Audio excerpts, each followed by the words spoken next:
एक सवाल और है, आप रोइए नहीं। आरती जी, आपके पास साथ जो है पूरे जौनपुर के लोग हैं। जितने भी यूट्यूब फैमिली हैं, सब लोग आपके साथ हैं।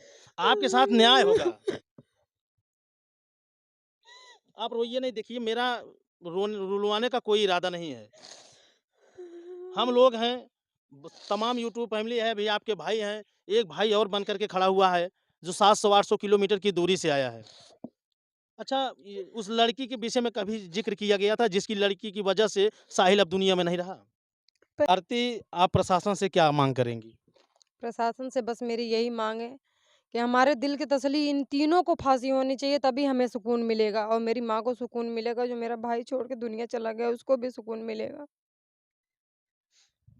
देखिए, जीवन तो ईश्वर क्राइम ब्रांच के द्वारा वो भाग रहा था, उसको ट्रेस करके पुलिस वालों ने उसको दिल्ली कैंट रेलवे स्टेशन है वहाँ से गिरफ्तार करके और हम सबका बयान लेके उसको तिहाड़ जेल में डाल दिया है। और बाकी पूरा उसका तन्नू का पूरा परिवार और क्या नाम है सचिन, ये फरार हैं। और जो सचिन को बचाने में जिन सब परिवार का सचिन के जो खून की उल्टियाँ करता है। तो सारा कुछ करके हम 3-4 अस्पताल में चेक करें, जाके चेक करके ना लास्ट में वहाँ जाके समय एडमिट करते हैं। और रही बात ये तन्नू नाम का जिसका व्यक्ति आ रहा है, इसका कैरेक्टर खराब, बहुत खराब है। कई ऐसे लड़के हैं जिनको ये फँसाती है और अपने जाल में लेके उन्हें ब्लैकमेल करना, होटलों में लेके जाना, पब में लेके जाना। और इसमें से एक लड़का हमारे को पता है, अरुण नाम का व्यक्ति है जो सुल्तानपुरी में रहता है। और है भाई आपसे। जैसे साहिल तो आपके दिल के करीब थे, बिल्कुल। तो क्या कभी उस लड़की से मुलाकात हुई थी इनकी? नहीं, कभी वो बहुत बारी बोलती थी कि आओ मेरे से मिलने, वो कई बार ब्लैकमेल करती थी कि मुझे मिल लो, नहीं मिलोगे तो मैं ये कर लूँगी, वो कर लूँगी। इस चीज़ में उसने मेरे को कई बार बोला भी है कि भाई वो ऐसे कर रही है। मैंने कहा भाई इसको सीधा जाके या तो तू उसके घरवालों से बोल। हमने कई बार उसके घरवालों भी कॉन्टैक्ट करी है। साहिल पर्सनल भी उसकी दादी को बोलता था, तो उसकी दादी सफ़र तय करके आए हैं, क्या वजह रही आपकी? सोचता तो ये था कि उसके शादी में या उसके किसी खुशी सी उसमें जाऊँगा, पर मुझे ये नहीं लगा था कि मैं ऐसे किसी काम में आऊँगा। आज ही कुछ दिन पहले ही मेरे को बोल रहा था चल, मेरी बहन का ऐसे-ऐसे है भारती का, तो हम चलते हैं या तू बाबू के साथ चली जा। मैंने भी बोला मैं जब भी जाऊँगा तो तेरे साथ ही जाऊँगा। आज मैं तो आया हूँ पर साथ मेरे भाई दोस्त भी हैं। और बहुत दुःख की नमस्कार दोस्तों, पूर्वांचल युग जौनपुर में आप सभी का बहुत-बहुत स्वागत है। दोस्तों, आज मेरी उपस्थिति जनपद जौनपुर में है और अब बात अगर करें तो आज के ज़माने में किसी पर किसी का कोई भरोसा नहीं रह गया है। आज मेरे लाखों के पीछे पहुँचे हैं।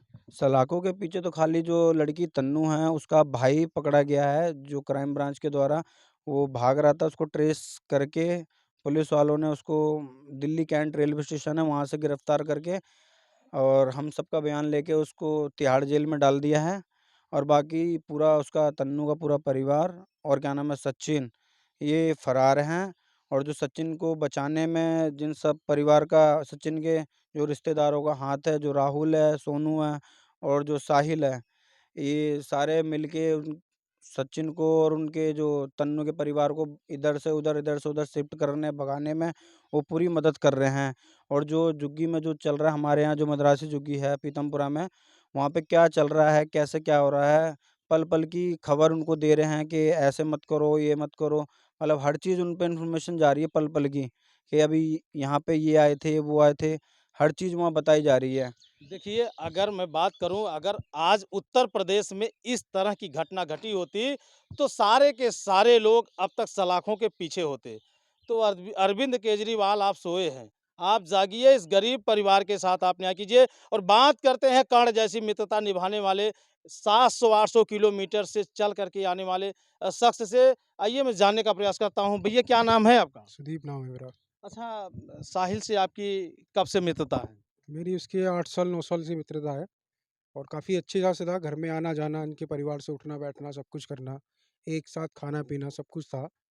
और ये जो लड़की है इसके बारे में मुझे कई बार पता लगा था कि इसका साहिल के साथ ऐसे अटैचमेंट है और साहिल को ये गलत उसमें लेके जा रही है, उसको भड़काना, उसको ब्लैकमेल करना। तब बड़ी बात लास्ट टाइम भी मैंने यही बोला था कि मैं आ रहा हूँ अभी ऑफ़िस में, अपना कैश वैश सब जमा करके उसके बाद मैं इनसे बात करता हूँ। तो बस मैं ऑफ़िस पहुँचा भी नहीं था, 15 मिनट पहले छोटे वाले का फ़ोन आता है कि भाई ऐसा हो गया है, तू जहाँ भी है फटाफट आ जा। आधे रास्ते से मैं यू टर्न लेके आता हूँ और आते-आते ही मैंने सूरज को कॉल करी है। मैंने सूरज भाई ऐसा हो गया है। इनका जो बड़ा भाई है, छोटा भाई है आकाश, उसको भी मैंने बोला तू जहाँ भी हो वापस आ जा। कानपुर से यू टर्न लेके आता है। जैसे ही मैं महावीर देखता हूँ, महावीर में उसकी कंडीशन काफ़ी ज़्यादा ख़राब होती है। नाक से ब्लीडिंग, मुँह से उल्टियाँ करता है, खून की उल्टियाँ करता है। तो सारा कुछ करके हम 3-4 अस्पताल में चेक करें, जाके चेक करके ना लास्ट में वहाँ जाके समय एडमिट करते हैं। और रही बात ये तन्नू नाम का जिसका व्यक्ति आ रहा है, इसका कैरेक्टर ख़राब, बहुत ख़राब है। कई ऐसे लड़के हैं जिनको ये फँसाती है और अपने जाल में लेके उन्हें ब्लैकमेल करना, होटलों में लेके जाना, पब में लेके जाना। और इसमें से एक लड़का हमारे को पता है, अरुण नाम का व्यक्ति है जो सुल्तानपुरी में रहता है। उसका भी लास्ट टाइम इसके साथ कुछ ऐसा हुआ था कि पुलिस केस वगैरह भी हुआ था। उसपे इन्होंने लड़के ने मारा भी था इस लड़की को। इसके घर वालों ने सब माफ़ीनामा माँग के आए थे थाने के अंदर। उसके बाद जाके साहिल को फँसाने की शुरुआत करी थी। साहिल जब देखा नहीं फँस रहा तो इसको एक धोखे से रात में बुला के इसको ब्लैकमेल किया, सब कुछ करा। इस करण ने इसके जो है मंगेतर सचिन, इसने देखा। तब इससे पूछताछ करी गई लड़की से, तो उसने यही बोला कि वो मुझे मार रहा है या और मेरे को ब्लैकमेल कर रहा है, मुझे फँसाने की कोशिश कर रहा है। वो मुझसे मिलता है, मैं नहीं। अ अच्छा अच्छा उन दिनों में कभी साहिल ने आपसे इस बात का ज़िक्र किया कि वो लड़की जो है हमको इंटरनेट टॉर्चर कर रही है? सर मैं बहुत बार एक बार करा है। बताना चाहता हूँ, जो साहिल है उसको हम घर पे प्यार से साहिल बोलते थे और जो केस दर्ज है मंगोलपुरी में, उसका जो आधार कार्ड पे हर जगह जो नाम है उसका नीरज है। तो उसका मेन नाम है नीरज है और प्यार से हम जो हमारा एरिया सारा उसको साहिल के नाम से जानता है। तो उसका मेन नाम है नीरज, तो नीरज के नाम से ही उसको केस दर्ज है, हर चीज़ नीरज के नाम से है। वो तो बुलाने वाला नाम हाँ, होता बुलाने है। वाला नाम साहिल है। तो भैया जैसे मान लीजिए कि ये कभी शेयर किए थे आपसे बात? कई बार किया उसने शेयर, कई बार मैंने भी कॉन्टैक्ट करने की कोशिश करी है इस लड़की से, तन्नू से, पर वो हो नहीं पाया था। क्यों कभी भी मैं उसको कॉल करता था तो उसे बुलाता था, कह रही नहीं भैया ऐसा कोई मैटर है नहीं। मैं कहा अगर ऐसा मैटर नहीं तो उसको क्यों परेशान कर रही है। इसकी कई एक वीडियो है जो उसे ब्लैकमेल करती थी, जैसे मेडिसिन लेना, नींद की गोली या मरने की गोली, कुछ भी जहर वहर का, उसको वीडियो भेजती थी इसको डराने के लिए कि ये डर वीडियो जाए। है क्या आपके हाँ, पास? वीडियो है मेरे पास, वीडियो भी है इसके साथ की जो सारी चैटिंग है इसके फ़ोन से निकाल ली गई है। इसमें यही दिखा रहा है कि ये बार-बार मना कर रहा है उसको कि तू मेरे को मैसेज मत कर, मुझे कॉन्टैक्ट मत कर। वो बार-बार ही इसको बोल रही है मैं तुम्हारे बिना नहीं रह पाऊँगी, ये है, वो है। इसको ज़्यादातर ब्लैकमेल कर रही है, मैं मर जाऊँगी, ये हो जाएगा। इसकी सारी हमारे पास प्रूफ़ है। अच्छा ऐसा वह क्यों कर रही थी? इसके पीछे का क्या कारण था? क्यों ऐसा ब्लैकमेलिंग कर रही थी वो? साहिल कोई अकेला ही नहीं है, साहिल जैसे और भी कई साहिल हैं, जिनको साथ ये हो चुका है। कुल मिलाकर के अगर देखा जाए तो उसका ये पेशा था। पेशा था, उसका ही नहीं उसके माता का भी यही पेशा था। इसी कारण उसके माता-पिता भी उसमें एंगेज हैं। पिता ने जब उसकी माता का ये सब चीज़ चलत देखा, तब जाके उसने फांसी लगा ली। और उसकी एक बुआ है, उसके बारे में पूरी झुग्गी जानती है कि उसके बुआ का क्या है, रात 2:30 बजे उसके कमरे में आना-जाना, लोग-बाग चलते रहता है। तो देखा जाए तो सारा कैरेक्टर ही इनका ख़राब है। इस कैरेक्टर में पूरे हमारे झुग्गी है, मद्रासी झुग्गी, इनको सबको पता है इनका कैरेक्टर कैसा है। यही कैरेक्टर सब साहिल को पता था, साहिल इससे निकलना चाह रहा था, पर उसको लास्ट टाइम निकलने नहीं दिया, उन्होंने ये अटैक शुरू करा। अच्छा भैया इतनी दूरी से आप सफ़र तय करके आए हैं। क्या वजह रही आपकी? सोचता तो ये था कि उसके शादी में या उसके किसी खुशी सी उसमें जाऊँगा, पर मुझे ये नहीं लगा था कि मैं ऐसे किसी काम में आऊँगा। आज ही कुछ दिन पहले ही मेरे को बोल रहा था चल, मेरी बहन का ऐसा-ऐसा है भारती का, तो हम चलते हैं या तू बाबू के साथ चली जा। मैंने भी बोला मैं जब भी जाऊँगा तो तेरे साथ ही जाऊँगा। आज मैं तो आया हूँ पर साथ मेरे भाई दोस्त नहीं है। और बहुत दुःख की बात है। अब दुःख की भी है और ये है कि मैं तो सिर्फ़ यही अपील करूँगा इन परिवार को जिससे जल्दी-जल्दी ये लोगों को इनका वो मिलना चाहिए, न्याय मिलना चाहिए। जो 3 बचे हुए हैं उनको भी फांसी से सज़ा देनी चाहिए। दोस्तों एक सीख है, एक नज़्मा भी है कि कभी भी रास्ते में चलिए तो किसी के ऊपर भरोसा करके मत चलिए। क्योंकि जिसे आप नादान समझते हैं वही जान का दुश्मन बन जाता है। एक सवाल और है भाई आपसे, जैसे साहिल तो आपके दिल के करीब थे, बिल्कुल। तो क्या कभी उस लड़की से मुलाकात हुई थी इनकी? नहीं, कभी वो बहुत बारी बोलती थी कि आओ मेरे से मिलने, वो कई बार ब्लैकमेल करती थी कि मुझे मिल लो, नहीं मिलोगे तो मैं ये कर लूँगी, वो कर लूँगी। इस चीज़ में उसने मेरे को कई बार बोला भी है कि भाई वो ऐसे कर रही है। मैंने कहा भाई इसको सीधा जाके या तो तू उसके घरवालों से बोल। हमने कई बार उसके घरवालों भी कॉन्टैक्ट करी है। साहिल पर्सनल भी उसकी दादी को बोलता था, तो उसकी दादी इसी के ऊपर आरोप लगाती थी, नहीं तू ही इसको ब्लैकमेल करता था।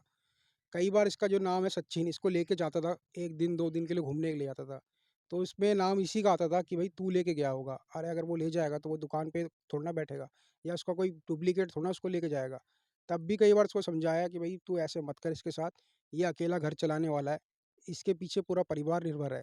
तू इसके साथ मत कर, इसको भूल, जिसके साथ तेरी सगाई हुई है तू उसके साथ देख।